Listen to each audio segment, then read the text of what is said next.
Hello friends, in this video we will see RL parallel with RC as well as RL parallel with C resonance.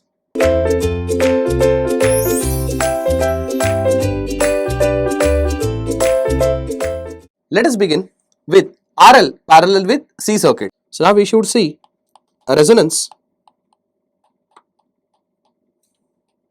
in RL in parallel with C circuit.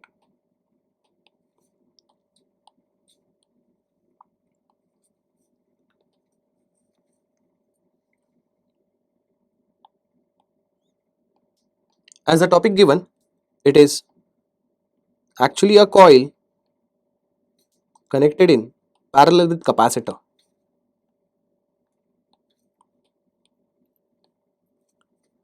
So we know the fact that Y is equal to 1 upon ZRL plus 1 upon ZC. See, I'll tell you what we are exactly doing in this. Whenever you have to find omega naught, that is resonant frequency, what you need to do, it's a very standard procedure. Just calculate Y in case of parallel circuit, just calculate Z in case of series circuit, and simply equate imaginary part of Z or imaginary part of Y equal to 0. Then you get omega naught, that is resonant frequency. So our aim is to find resonant frequency for the given circuit. In fact, I can convert this topic into question itself. Find omega naught. Even in GATE, sometimes it happens that whatever standard circuits we see, they may not come in the GATE exam. Some random circuit would be given to you. In that case, omega naught will be simply calculated like this. Just calculate either Z or Y, whatever suitable. I mean, it again depends on what type of circuit it is given.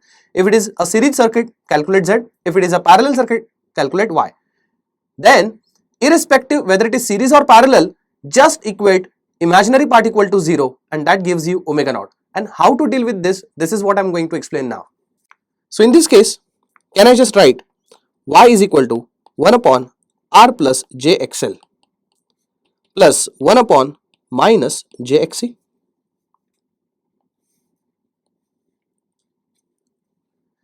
Thereafter, what I can do is Y is equal to, see, for first part I am talking about, and this is the second part. Let's say for first part, let me multiply and divide numerator and denominator with complex conjugate of the denominator, so that I will not have any imaginary part in the denominator. So multiplying it, divide by R minus JXL.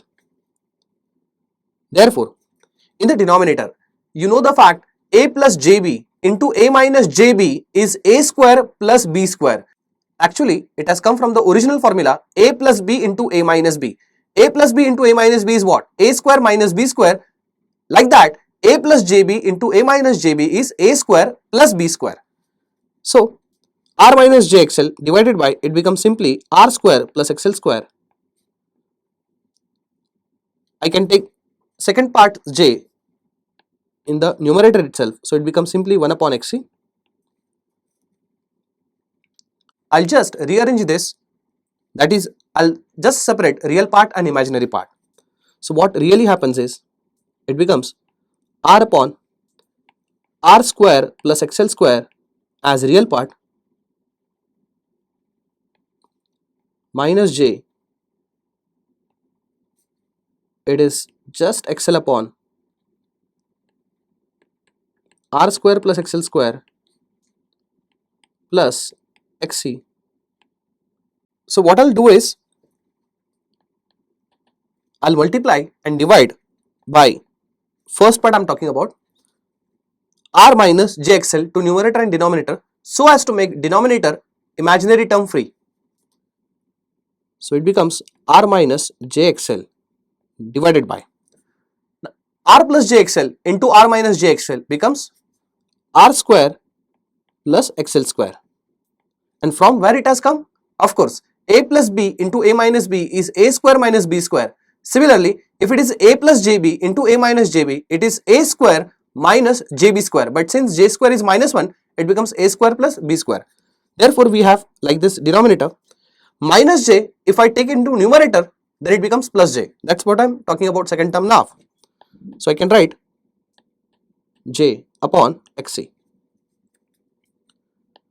I'll just try to separate real part and imaginary part now. So it becomes r upon r square plus xl square plus j 1 upon xc minus xl upon r square plus xl square. Is that right?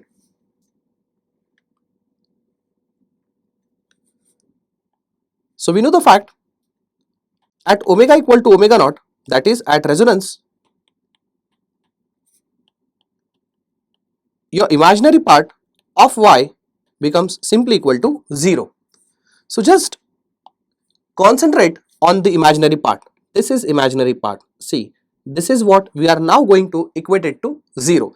So 1 upon xc minus xl upon r square plus xl square becomes equal to 0. Just by cross multiplying, it will become r square plus xl square simply xl xc. Is that right? Or I can write r square plus xl square is equal to xl is omega times L, whereas xc is 1 upon omega c. Your omega gets cancelled.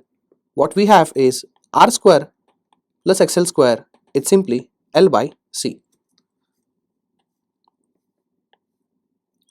I can write xl square equal to L by c minus r square.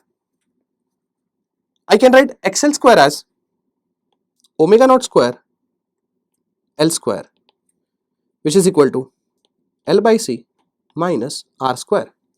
Or in fact, I can write omega naught square as L by c L square minus r by L whole square. Taking square root on both the sides, what we have is omega naught is equal to under root of. Before I take a square root, I'll just cancel this L with this L.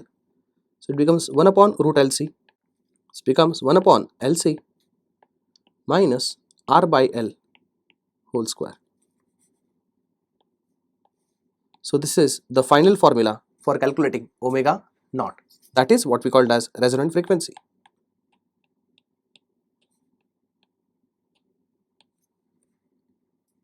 In case if you come across question like this, that is RL parallel with C, I would recommend you people that you just by heart this formula. In that case, you don't have to really derive this and then come to this conclusion. In case even if you have forgotten, then you should know the procedure to come back to this formula. This is quite a easy formula. You can in fact remember this. Let's move to the next circuit now. Here we are going to have RL parallel with RC circuit.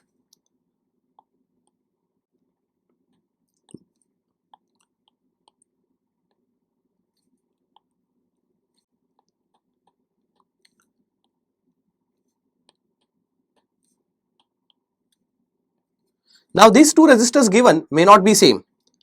Let us assume the first resistor, since it is connected in series with the inductor, let us name that RL and let us name this resistor as RC. So it is actually RLL parallel with RCC, right? Even in this case, I can write Y is equal to 1 upon ZRL plus 1 upon ZRC. Our aim is not going to change. We can make this as a question. Find omega naught. And I'm sure you know the procedure now. What we need to do is just find Y equivalent for this and equate imaginary part equal to 0. There you get omega naught. So it is R plus JXL plus 1 upon R minus JXC. We should modify first RL as RL and next R as RC. Is that right? So it becomes RL minus JXL divided by RL square plus XL square. The second term we have as RC plus JXC upon RC square plus XC square. Is that right? At resonance, you know that imaginary part of Y becomes equal to 0. Is that right? So what is imaginary part? You can see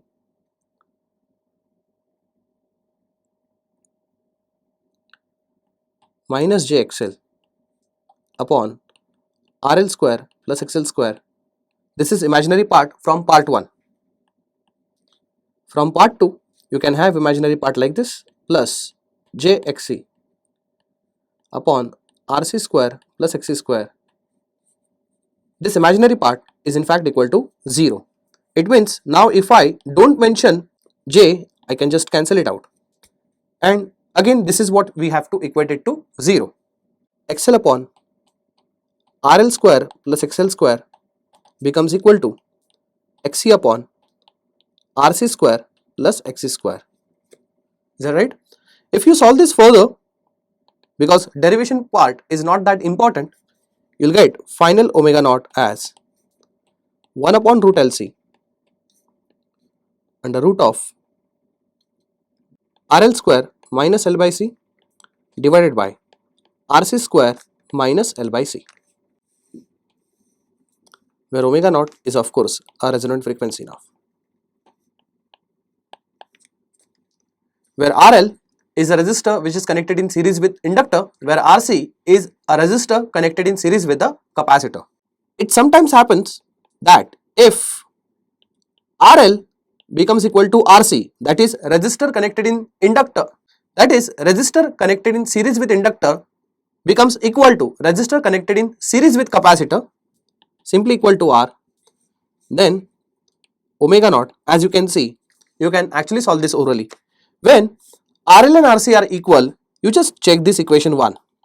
When RL and RC are equal, I can say numerator part and denominator part becomes equal. So this becomes simply root of 1, and omega naught is simply 1 upon root LC. And this is the most common formula that we use. Of course, it is radians per second. Even this has got unit as radians per second. So this is how we really deal with RL when parallel with C, as well as RL parallel with RC. Thank you.